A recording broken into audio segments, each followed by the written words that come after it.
Right, was Christa Jacobson correct about swordsmanship in Japan? And I didn't believe her. What do you think about this? I want your opinions down below.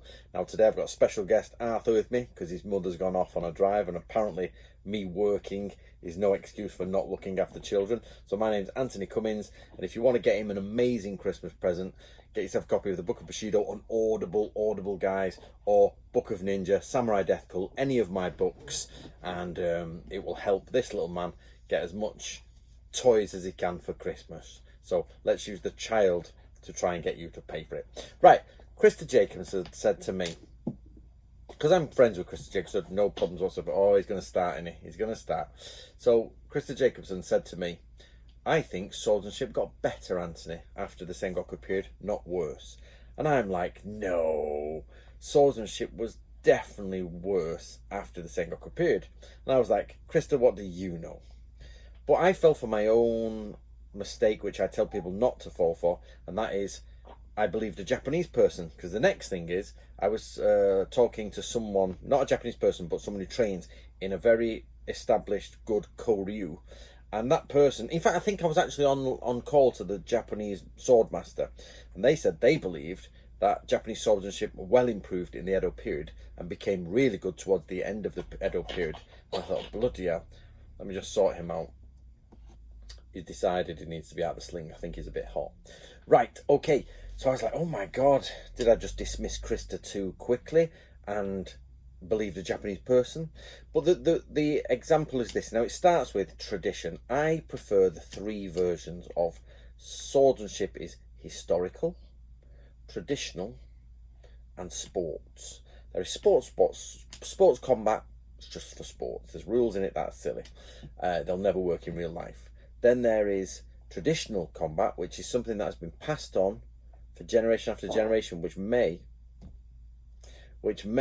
basically hold things that have changed, but maybe not changed for the best, or maybe have changed for the best. And then there's historical combat. What did people actually do at a certain time? So this is the big question. Is Sengoku period swordsmanship better than late Edo period swordsmanship? Now, all of us, sorry about this, guys, I can't get out of this. I've got to go shopping after this because apparently the woman's too busy. So, are you finished, mate? He headbutts me in it. Right, so basically, the idea is that in my mind, Sengoku period, clearly much more violent. That's not going to work, is it?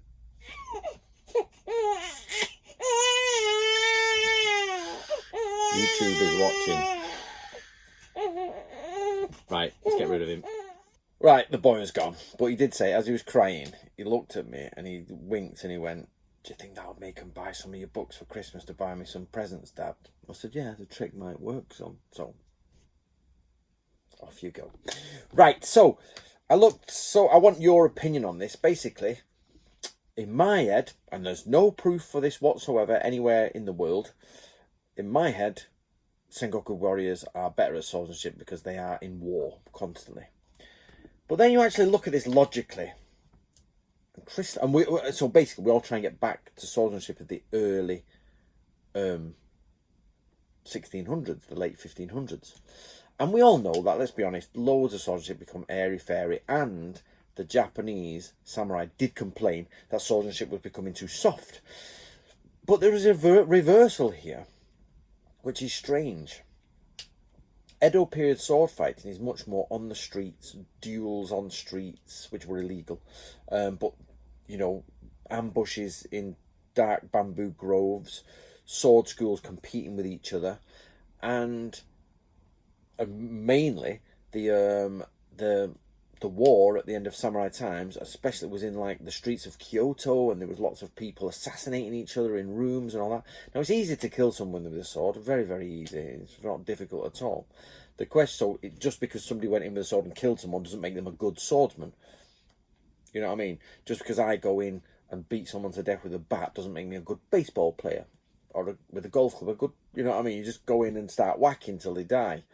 So we have what seems like a weird X shape here, because on one hand We have high-level swordsmen in the, like, Kami Izumi and all that Sengoku period before, who are meant to be Miyamoto Musashi, how can we forget him? The Yagi, who are like these amazing swordsmen. But, and we know they decline to here. But at the same time, we have, well, actually, the idea that actually swords weren't used as much as you think. Spears were used, bows and arrows were used, guns were used, slings were used. There are more projectile weapon deaths by far than sword deaths. You do, as a samurai, your likelihood is not to die by the sword in battle. It's to die by a gunshot or by a spear or by an arrow. Yep. But then at the same time, you have the idea here on the up. So they're terrible swordsmen probably because they didn't use swords that much. But on the upside is people were doing urban cityscape assassinations and sword fighting and training to fight with swords around this era. So we've got this cross of good to bad, bad to good on both ways. How do we deal with this? Of course, we don't have a time machine to go back and say, you know what, that's correct. That's not. We don't, and we have evidence for both sides. So what do you think, guys? What do you reckon? Let me know. Let me know. Was Christa right? Swordsmanship got better as time progressed. Same as the Japanese. I'm not going to mention them just because I've not asked for their permission to mention them. But another Japanese swordsman was saying the same. They think Sengoku period samurai nowhere near as good as the late 1860s samurai in swordsmanship. Yep, that's what they think. So it's not just Christa's idea, it's the Japanese swordsman idea. So before you keyboard warriors get and they go, oh, Christa, it's like, actually, it's an idea that also came out of Japan simultaneously. So what do you guys think?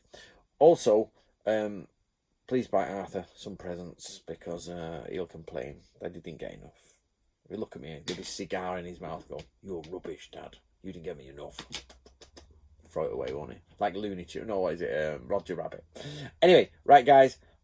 Looking forward to your opinions down below because I'm at a loss with this one. I need your help.